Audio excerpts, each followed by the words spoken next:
नमस्कार। आज हम उत्तर प्रदेश के मुजफ्फरनगर से सामने आए एक काफी गंभीर मामले पर बात कर रहे हैं। हाँ। ये मामला वक्फ संपत्ति से जुड़ा है। वक्फ मतलब वो संपत्ति जो धार्मिक या नेकी के कामों के लिए दी जाती है ना? हाँ, बिल्कुल। और ये खास तौर पर मस्जिद इमली वाली, जिसे वक्फ बारा भी कहते हैं, उससे संबंधित है। अच्छा। तो हमारे पास इसके लिए कुछ दस्तावेज भी हैं, जैसे मुख्यमंत्री को लिखी एक शिकायत है। हाँ, और आरटीआई अर्जियां हैं, उनके जवाब भी हैं। और एक राष्ट्रीय मानवाधिकार आयोग यानी NHRC, उनका भी एक नोटिस है इसमें। सही। तो आज कोशिश रहेगी कि इन्हीं दस्तावेजों से समझें कि भाई पूरा मामला क्या है, आरोप क्या है, प्रशासन ने क्या कदम उठाए और शिकायतकर्ता को क्या दिक्कतें आ रही हैं। हाँ, ये जानना जरूरी है। ये कहानी है मोहम्मद शाहिद की, मुजफ्फरनगर के ही हैं। वो करीब 8-9 महीने से लगे हुए हैं। कह रहे हैं कि करोड़ों की वक्फ संपत्ति में कुछ गड़बड़ हुई है। उनका मेन आरोप मस्जिद इमली वाली यानी वक्फ बारा की प्रॉपर्टी को लेकर ही है। वो कह रहे हैं कि उसे गैर कानूनी तरीके से ट्रांसफर किया गया, अवैध निर्माण हुआ, अधिकारों का गलत इस्तेमाल हुआ। ये सब उन्होंने 28 जून 2025 को CM को चिट्ठी में लिखा है।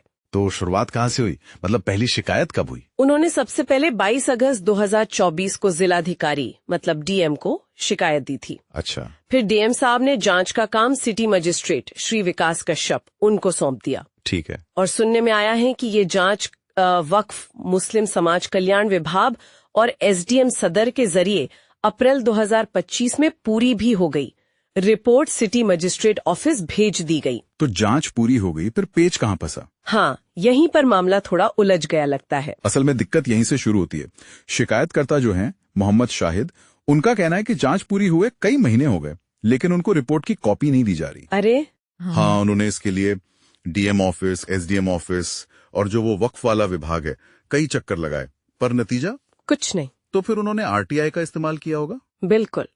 5 मई 2025 को RTI डाली रिपोर्ट मांगने के लिए, लेकिन हुआ ये कि उनके आवेदन को लखनऊ भेज दिया गया, सर्वे कमिश्नर वक्फ के ऑफिस। लखनऊ?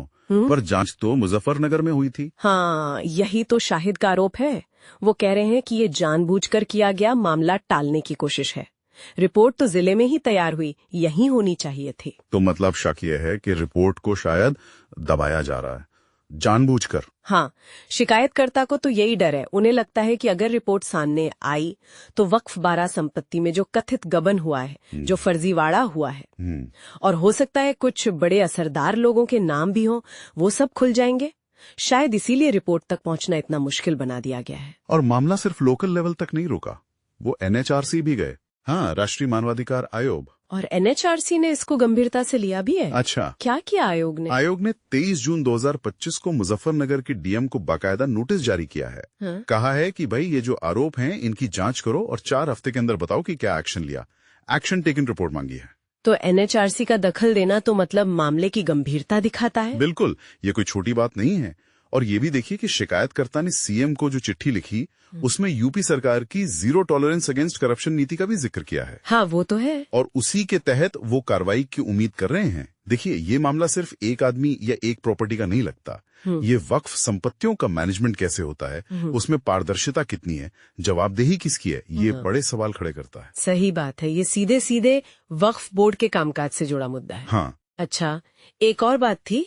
शाहिद ने 1 अप्रैल 2025 को मस्जिद की मैनेजमेंट कमेटी से भी RTI के जरिए कुछ पूछा था। हाँ, बिल्कुल।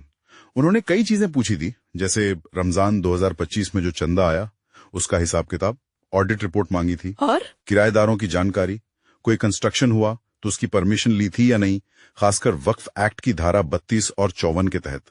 यहाँ तक कि जो पुराने इमाम थे उनका घर क्यों गिराया गया, उसकी मंजूरी थी, नए इमाम को कैसे रखा गया, ये सब सवाल पूछे थे। ओह, तो मतलब ये मामला और भी गहरा है।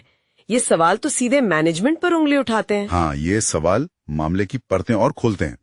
ये दिखाते हैं कि शायद मस्जिद के अंदरूनी कामकाज में भी पारदर्शिता की कमी है, जिस पर शिकायतकर्ता ध्यान दिला रहे हैं। तो संक्षेप में कहे तो एक नागरिक है जो वक्फ संपत्ति में गड़बड़ी का आरोप लगा रहा है, लोकल लेवल पर जांच हो चुकी है, पर रिपोर्ट मिल नहीं रही। और अब मानवाधिकार आयोग ने दखल दिया है और जवाब मांगा है।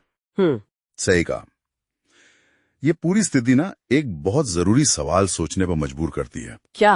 कि जब किसी मामले में जांच पूरी हो जाती है, खासकर जब वो सरकारी या सार्वजनिक संपत्ति से जुड़ा हो, तो रिपोर्ट को संबंधित लोगों तक पहुंचाने में या पब्लिक करने में इतनी दिक्कतें क्यों आती हैं? इतनी देरी क्यों? हाँ, ये तो सोचने वाली बात है। खासकर तब जब सरकारें खुद कहती हैं कि हम ट्रांसपेरेंसी लाएंगे, भ्रष्टाचार पर जीरो टॉलरेंस है। फिर रिपोर्ट मिलने में इतनी प्रशासनिक बाधाएं क्यों? इस पर सोचना जरूरी है।